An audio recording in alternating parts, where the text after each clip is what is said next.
Rest easy, Heat Nation. 4.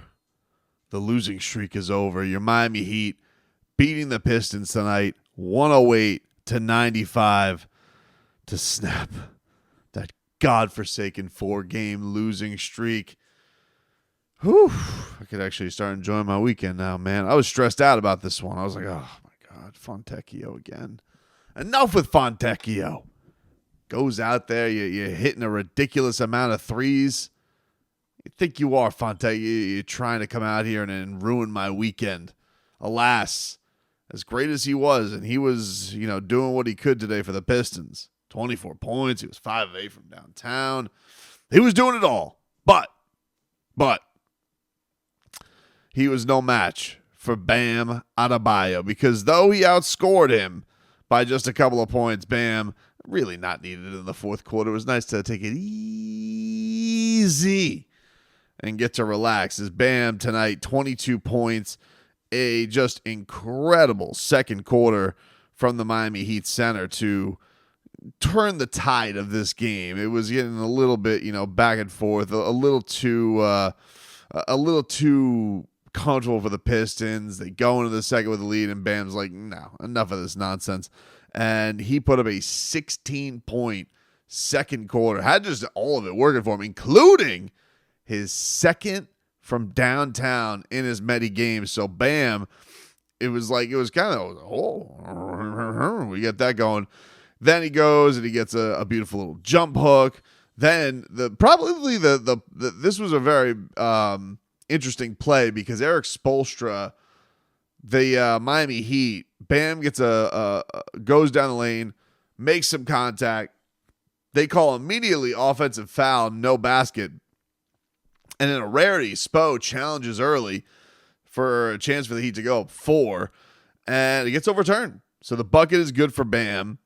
The Heat, he does not make the free throw, which is kind of an interesting thing. This was a stat that Eric and John had mentioned, but Bam, to that point, I don't know what it ended up shaking out for the game, but to that point, Bam had missed like 11 of his last 24 threes and had dropped his free throw percentage from like 80 to 25. So definitely been an area where Bam has struggled a bit. He, would just finish with those 3. So that does, I think, still remain the number. But very interesting tidbit today from John Crotty and from Eric Reed, as the Miami Heat, would then get into the third quarter and really start taking this one over.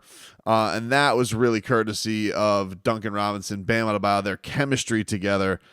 And you could just always see when Bam has a little bit of a pep in his step, whatever he's been dealing with physically that has ailed him, today, the comments of that 3 going in, then it did feel like, whoosh, if that goes in, everything was kind of working for him. And he had the jump shot going, he had the spin off the window, just a very, very big comfort level. And that was very, very noticeable. On the other end of this thing, Duncan Robinson is very, very close to history for his own right, as Duncan would hit a couple of big threes there in the third quarter. And he hit one that put the Miami Heat up 16 at the time. And this is another interesting tidbit. I had no idea that Duncan Robinson, not only on the chase for 1,000, but it would be the fastest person to ever reach 1,000 career three-point makes. So he is at 999. Had a couple of looks at it in the fourth quarter, but none of them went down, as the fourth really was a tale of 2.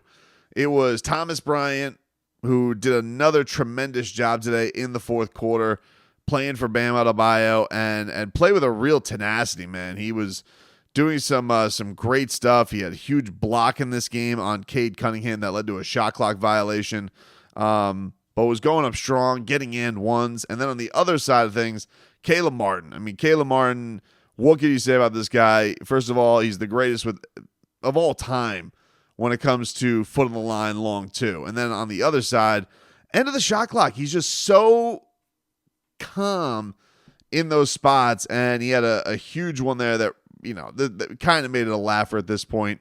He'd have a big-time three-point make at the end of the shot clock and then a jumper.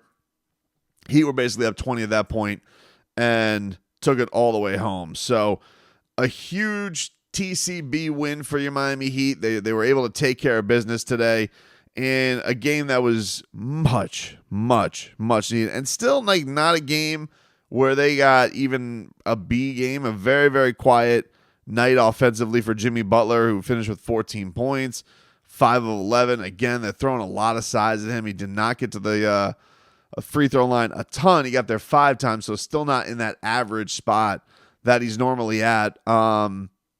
It's just something to keep an eye on. I don't know if you guys saw this story. We talked about this a little bit in the last video if you guys didn't see, but Spo had mentioned that the league, he didn't get the memo about the league, which was a funny thing because apparently there's a story about there's a story from Woj today that there actually was an NBA memo that went out. And it's funny because so the game was on Wednesday, and Woj writes, in a meeting with the NBA competition committee on Tuesday, the league office outlined an increased officiating focus on offensive players hunting for fouls and veering off pathways into defenders, and how those points of emphasis have impacted the decrease in scoring, according to a memo shared with teams obtained by ESPN. So it does appear like there was a memo, and that was not a joke from Eric Spoelstra when he was talking about, I didn't get the memo. But apparently somebody in the coaching staff did, because this is one of those things where it says, in the memo, the league describes itself as continuing to evaluate the state of offense versus defensive balance with a focus on legal guarding position and level of contact. So this is going to be interesting to see, because I do think there's definitely an adjustment the Heat are going to have to make with the size of throwing at Jimmy. That's nothing new. Teams will try that to try and slow him down, just like we saw with the Bam double teams. You're going to see these things to try and make the Heat stars comfortable. And you know, thankfully today we had a big time performance for Bam where he really couldn't miss. And in a game like this, it really doesn't matter who the opponent is, even if it is just a 12-win pathetic Pistons team. First of all, they've given you a little bit more than you can handle on a couple occasions this year. You have finished off this doubleheader with them coming up on Sunday afternoon.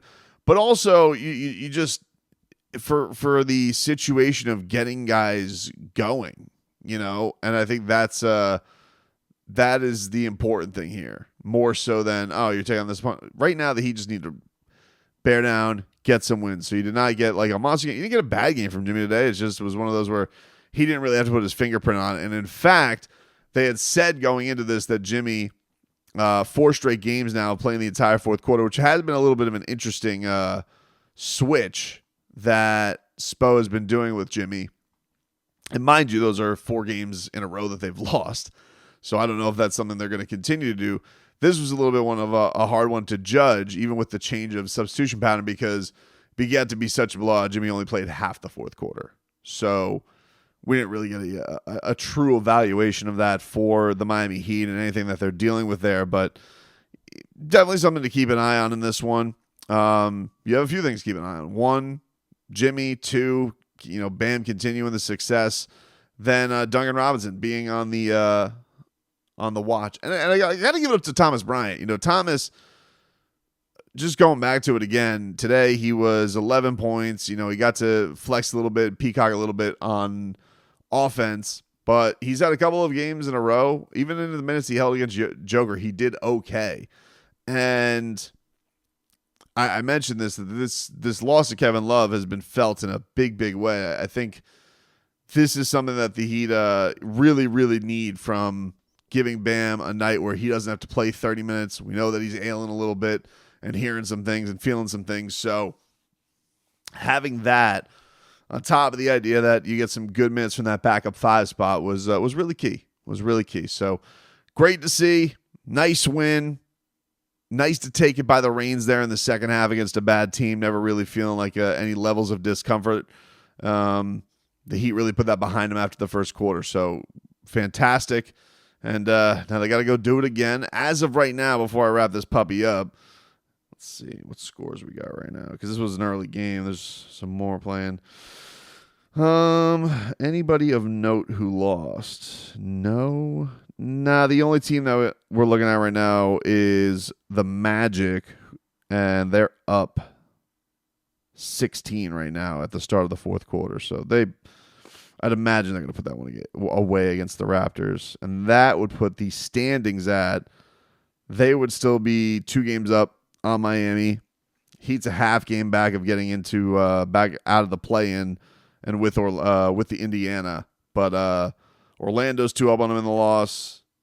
New York is 3 up on Miami in the loss column, and then it's going to be a pretty big reach to get to Cleveland with only 16 games left, I think.